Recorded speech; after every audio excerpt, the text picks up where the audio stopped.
Hinahanap na ng mga otoridad si Cassandra Ong na kasabwat ni dating Bamban, Tarlac Mayor Alice Go sa operasyon na iligal na pogo.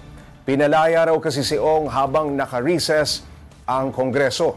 Para bigyan ng mukha ang balita live mula sa Senado, si Mobile Journal Jazz Paredes. Jazz.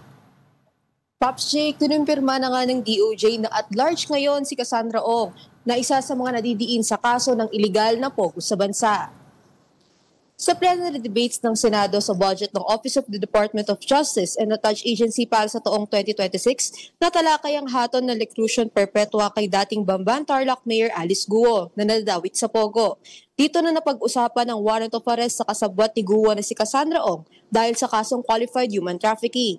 Si Ong ay natuturong representative ng pogo na Lucky South 99 sa Porac, Pampanga. Matatanda ang na-cite ng contempt ng House Quad Committee si Ong noong September 19, 2024. At noong September 26, inilipat siya sa Correctional Institution for Women sa budget deliberation na diskubring wala na pala sa kulungan si Ong. Narito ang bahagi ng talakayan sa Senado.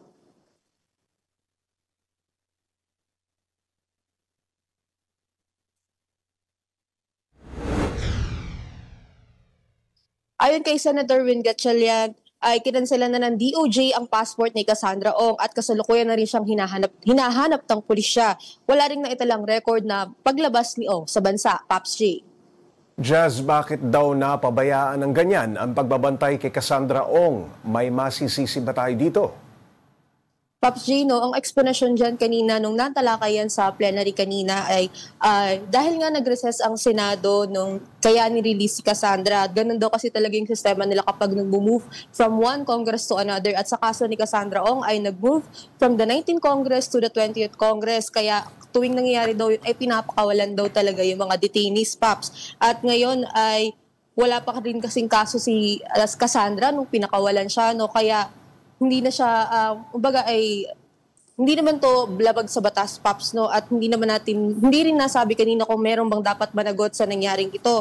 At dahil nga nakalabas na si Cassandra Ong, wala pang kaso ng mga panahon na yun, Pops. At ang masama dito, Pops, nakakawala na si Cassandra Ong, tsaka lamang na ikasa yung kaso niya na qualified human trafficking. Jazz, nagutos na ba ang Senado ng search operation para kay Cassandra Ong? Sakali ba posible rin itong ma-convict tulad ni Alice Go?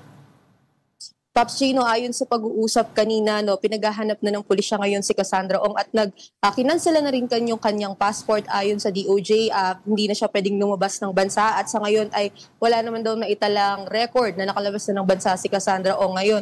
At tungkol naman sa conviction ay posible itong magaya kay Alice Go at kanina nga rin no, nabanggit na posible ring magaya yung kaso ni Cassandra Ong sa nangyari kay Harry Roque na kung saan dahil nga daw ay wala ngayon hindi present si Cassandra Ong ay hindi matuloy yung proceedings para sa kaso, Pops. Jazz, usapin naman ang budget ng Justice Department. Magkano ba ang kanilang proposed budget at pumasa na ba ito?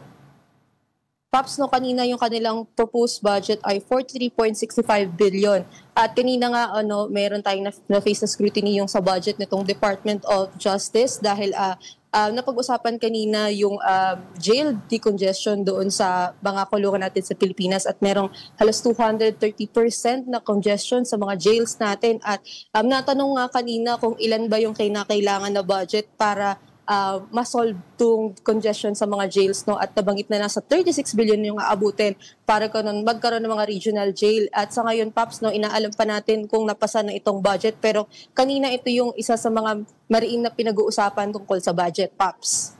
Just dumating sa Senado si Ombudsman Jesus Crispin Remulla. Anong komento niya sa rekomendasyon ng ICI at DPWH na makasuhan sina Congressman Martin Romualdez at Zaldico?